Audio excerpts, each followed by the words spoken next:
Sempre fui rotulado como antidemocrático, ao contrário dos meus acusadores. Sempre joguei dentro das 4 linhas da Constituição.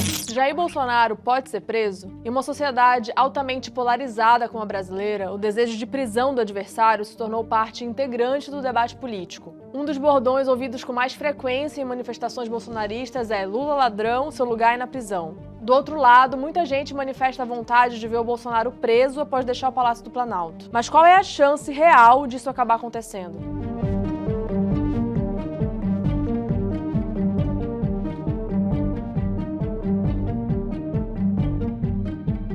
Primeiro, Bolsonaro já podia ser preso. A questão é que, como presidente da República, isso é bem mais difícil de acontecer. O motivo é que Bolsonaro possui foro privilegiado, ou seja, possui proteções legais especiais atribuídas a um presidente. Mas no momento em que ele deixar o cargo, ele vai passar a responder como um cidadão comum envolvido em uma série de escândalos.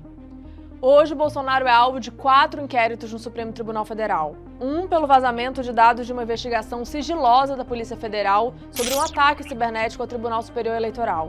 Outro inquérito é relativo à associação falsa entre a vacina da Covid-19 e o risco de contrair o vírus da AIDS. Tem um também pela tentativa de interferência indevida na PF. E ainda outro por vínculo com organizações por difusão de fake news sobre a eleição. Mas como eu disse, a gente está falando apenas de inquérito, que nada mais são do que investigações, não são processos. Para que um presidente seja alvo de um processo, de uma ação penal, é bem mais complicado.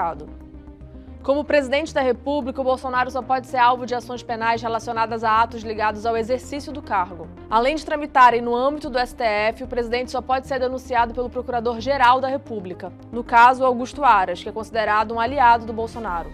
E mesmo que o Aras denunciasse o Bolsonaro, o que nunca ocorreu, a abertura de uma ação penal dependeria da autorização prévia de 2/3 dos deputados federais. Além, é claro, da análise dos ministros do Supremo. Juristas ouvidos pela reportagem da DW dizem que o Bolsonaro conseguiu neutralizar a possibilidade de ser responsabilizado criminalmente no cargo ao nomear um procurador-geral da República que o blinda. Até o final de julho, o Aras havia arquivado nada menos que 104 pedidos de investigação contra o presidente, segundo o levantamento do portal UOL. Mas isso muda a partir de 1º de janeiro, quando Bolsonaro perde o foro privilegiado.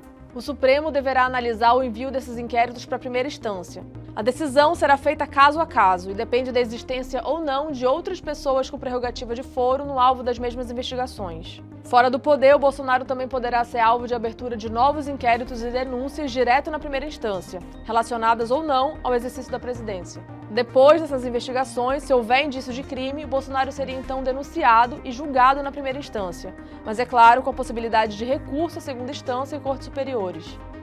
Um caso que muita gente questiona relacionado à gestão da pandemia.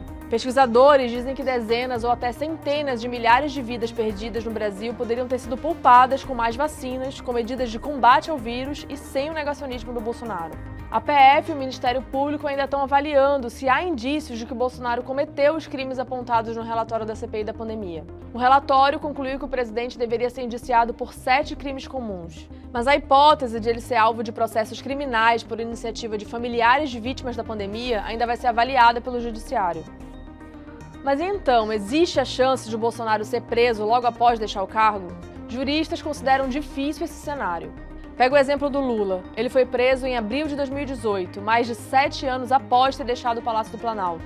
E isso quando se admitia a prisão após condenação em segunda instância, antes do trânsito em julgado. Essa modalidade foi derrubada pelo Supremo no final de 2019.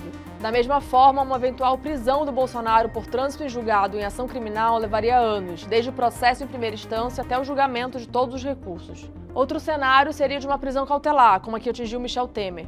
Existem 3 tipos de prisão cautelar: em flagrante, quando a pessoa é pega cometendo o ato criminoso; temporária, que dura no máximo 10 dias e serve para garantir atos de investigação; e a preventiva, para evitar que um acusado cometa novos crimes ou prejudique o andamento do processo penal.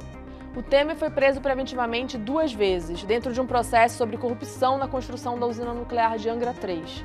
Uma vez por 4 dias e outra por 5. Uma eventual prisão cautelar, portanto, dependeria de fatos contemporâneos que estivessem sendo realizados pelo Bolsonaro depois de ele ter deixado o Palácio do Planalto. De toda forma, juristas ouvidos pela DW avaliam que discutir nesse momento a probabilidade de uma eventual prisão cautelar do Bolsonaro não faz sentido. O mais importante seria uma investigação bem feita, transparente, que possa ser avaliada pela opinião pública, de modo que a conclusão seja respeitada. A DW é a rede internacional de notícias da Alemanha. Para mais vídeos como esse, se inscreva no nosso canal no YouTube.